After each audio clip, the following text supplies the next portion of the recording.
আসসালামু আলাইকুম। কেমন আছেন সবাই? আশা করি ভালো আছেন। আজ আমি একটি স্কুলে যাচ্ছি।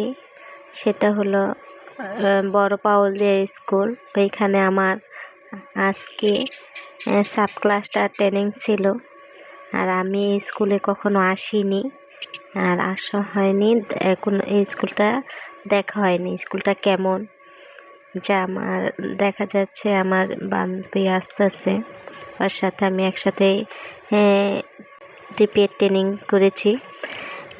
ওরা কথা বলতেছে ম্যাডামদের সাথে, আমার কলিগদের সাথে জিজ্ঞেস করতেছে যে ডালি আপা ভিডিও করতেছেন কি না। আমি বললাম হ্যাঁ ভিডিও করতেছি, আমি তো তোমাদের স্কুলে আসিনি, তাই তোমাদের স্কুলটা একটু ভিডিও করতেছি।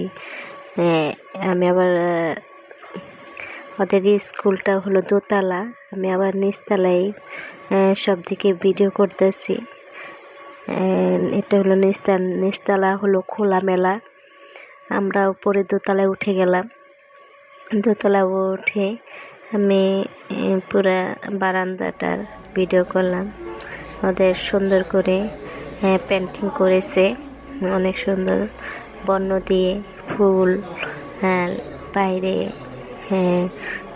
ফুলের টপ আছে, অনেক সুন্দর মিনা কার্টুনের ছবিও আছে। বাচ্চারা এগুলো দেখলে অনেক আনন্দ পায়। খুব সুন্দর ওদের স্কুলটা। আমি কখনোই আসিনি। প্রথমে আমার এই প্রাথমিকের কক্ষটি আমি ঢুকলাম, দেখলাম যে এখানে অনেক সুন্দর সাজানো গোছানো আছে, কর্নারগুলো অনেক সাজানো আছে।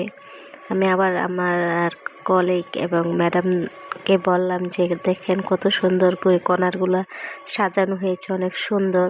খেলনা আছে বাচ্চাদের জন্য, যে খেলনা আছে বাচ্চারা এগুলা দিয়ে খেলনা অনেক আনন্দ পায়। আমি বারান্দা থেকে বাইরে ভিডিও করছি, যে বাহিরের যে সৌন্দর্য, প্রকৃতির যে সৌন্দর্য তা তুলে ধরলাম। দেখেন কি সুন্দর, অপরূপ সৌন্দর্য। আমি এক কথায় বলবো ওদের বিদ্যালয়টি খুবই সুন্দর, যে এত সুন্দর যে বলার ভাষা নেই। আমি আবার মাঝখানে বিরতির টাইমে আমি ওদের অফিস কক্ষটি পর্যবেক্ষণ করলাম। খুব সুন্দর করে সাজানো গুছানো আছে। ওদের ভারপ্রাপ্ত প্রধান শিক্ষক আছে, সে অনেক কারুকাজ জানে, অনেক খুব সুন্দর করে কারুকাজ করে তাদের অফিস কক্ষগুলো সাজিয়েছে। কাগজ দিয়ে কত সুন্দর করে বানিয়ে কারুকাজ করে দেওয়ালে টাঙিয়ে রেখেছে, এবং অফিস কক্ষটি সুন্দর করে গুছিয়ে রেখেছে, যা খুব এক কথায় খুব সুন্দর লাগছে আমার কাছে। যে আপনাদের কেমন লাগছে কমেন্ট করে জানিয়ে দিবেন। আমাদের সাব ক্লাসটা ট্রেনিং শেষ। সবাই ভালো থাকবেন, ধন্যবাদ।